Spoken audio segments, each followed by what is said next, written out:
Hello friends, welcome to Indian study पर आपका स्वागत है। दोस्तों, आज की इस वीडियो में हम आप लोगों के लिए हिंदी का मॉक टेस्ट लेकर के आए हैं, जो कि आपके आने वाले एग्जाम यूपी पुलिस कांस्टेबल के रिगार्डिंग बहुत ही ज़्यादा इंपॉर्टेंट है। वीडियो को एंड तक जरूर देखिएगा, क्योंकि लास्ट में मैं आपसे क्वेश्चन भी पूछूंगा और उसका आंसर आपको कमेंट बॉक्स में बताना होगा। साथ ही साथ इस वीडियो की पीडीएफ डिस्क्रिप्शन में टेलीग्राम चैनल का लिंक दिया हुआ है, वहां से आप प्राप्त भी कर सकते हैं। पहला क्वेश्चन, निम्नलिखित में से कौन सा शब्द व्यक्तिवाचक संज्ञा का नहीं है? जल्दी बताओ। पहाड़। पहाड़ शब्द जो है ये व्यक्तिवाचक संज्ञा का नहीं है, ये एक जातिवाचक संज्ञा का शब्द है। चौथा ऑप्शन करेक्ट। सीधी उंगली से घी नहीं निकलता, इस लोकोक्ति का सही अर्थ क्या है? जल्दी बताइए। तो सही आंसर हो जाएगा, बहुत सीधा होने से काम नहीं चलता। तीसरा ऑप्शन करेक्ट। यामा के रचयिता कौन है? जल्दी बताइए, यामा के रचयिता कौन है? तो सही आंसर हो जाएगा महादेवी वर्मा। तीसरा ऑप्शन करेक्ट। विशेषण पूरक वाला आपको वाक्य बताना है, कौन सा विशेषण पूरक वाला वाक्य है? जल्दी बताइए सर। मधुबाला सुंदर थी, पहला ही ऑप्शन यहाँ पर आपका बिल्कुल करेक्ट हो जाएगा। विशेषक पूरक वाला वाक्य होगा, पहला ही ऑप्शन करेक्ट। किस विकल्प के सभी शब्द परस्पर पर्यायवाची हैं? व्योम, नभ, अंबर। तीसरा ऑप्शन करेक्ट हो जाएगा। ये तीनों के तीनों जो हैं वो एक दूसरे के पर्यायवाची शब्द हैं। दाल में कुछ काला होना, इस मुहावरे का सही अर्थ क्या है?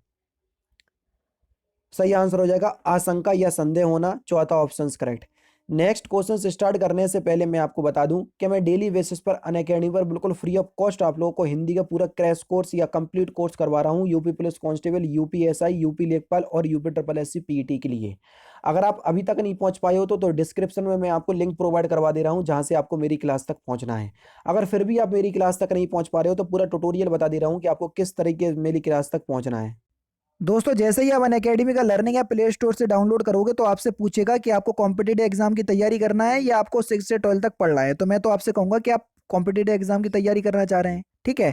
आप किसी भी कैटेगरी को सिलेक्ट कर सकते हैं, railway, bank, SSC, UPPSC, BPSC, RPSC, CPSC, कोई भी स्टेट पीसीएस को आप सिलेक्ट कर सकते हैं।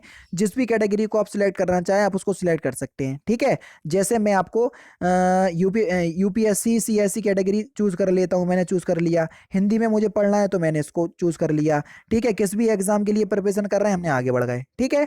अब ऐसा नहीं है कि आपने इस कैटेगरी को चूज किया है तो आप मेरे से नहीं पढ़ पाएंगे, जबकि मैं यूपीपीएससी कैटेगरी के अंतर्गत जो है वो पढ़ाता हूँ। ये सब्सक्रिप्शन अगर आप लेना चाहें तो सब्सक्रिप्शन ले सकते हैं, ठीक है, क्योंकि अनअकैडमी और अनअकैडमी प्लस में बहुत ज्यादा फर्क है, ठीक है। सब्सक्रिप्शन के बारे में भी मैं आपको बता दूंगा किसी और वीडियो में।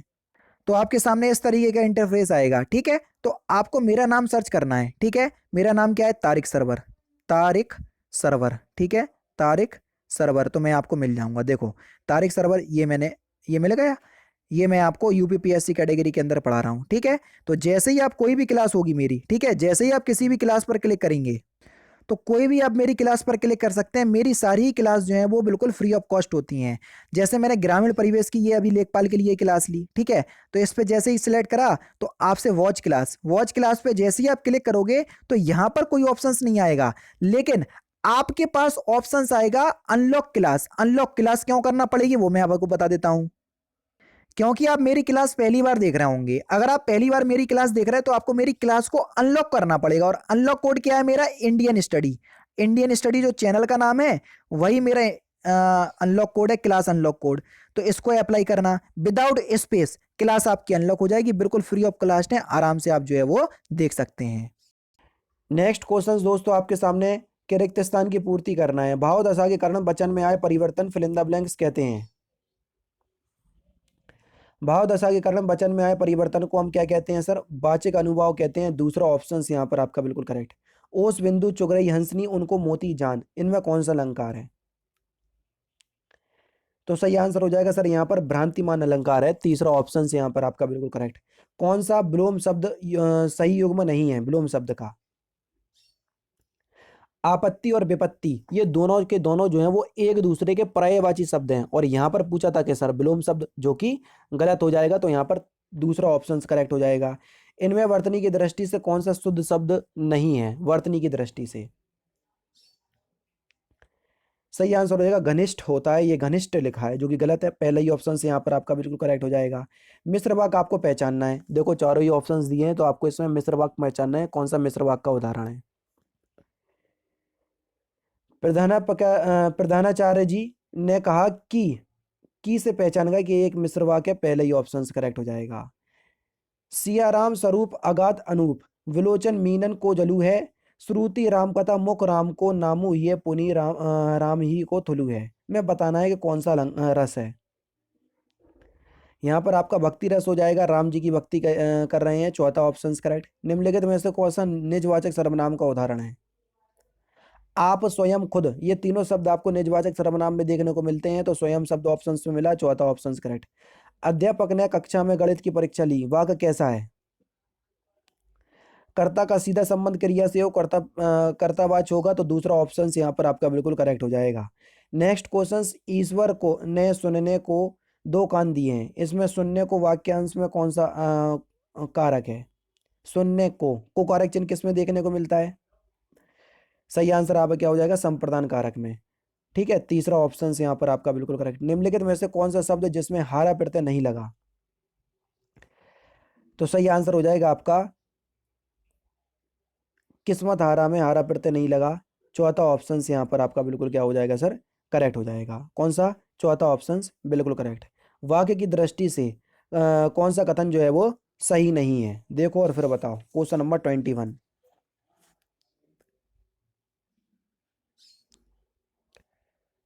तो सही आंसर आपका क्या हो जाएगा सर?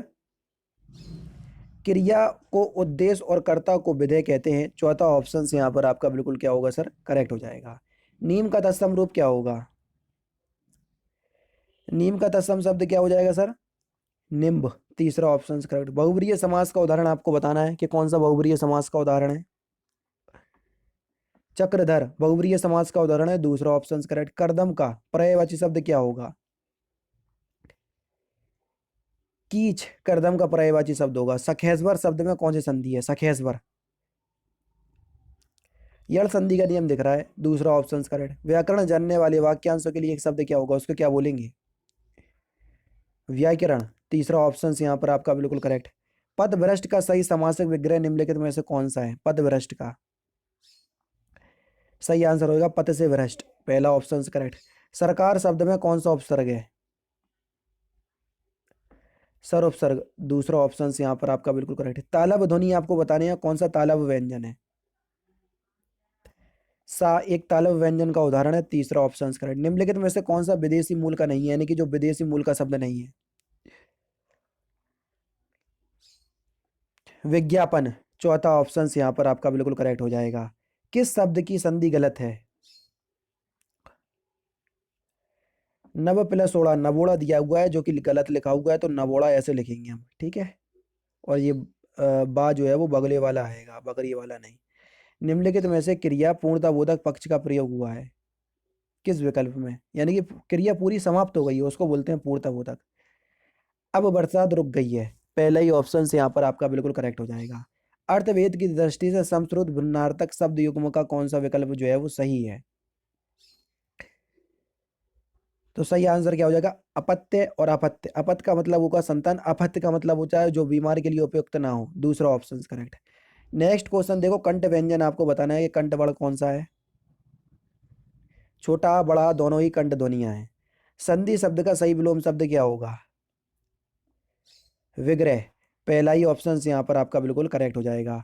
देख लीजिए यहाँ पर, जो कम खर्च करता हो वाक्यांशों के लिए एक शब्द क्या होगा? तो उसको हम बोलेंगे मित्य व्ययी, चौथा ऑप्शन करेक्ट। और लास्ट क्वेश्चन, इसमें आपको तद्भव शब्द पहचानना है कौन सा तद्भव शब्द है, ठीक है। तो तद्भव शब्द पहचान करके आप मुझे कमेंट बॉक्स में आंसर बताएंगे। तो दोस्तों ये थे आपके 37 हिंदी के इंपॉर्टेंट क्वेश्चंस जो कि आपके आने वाले एग्जाम यूपी पुलिस कांस्टेबल के रिगार्डिंग बहुत ही ज़्यादा इंपॉर्टेंट है।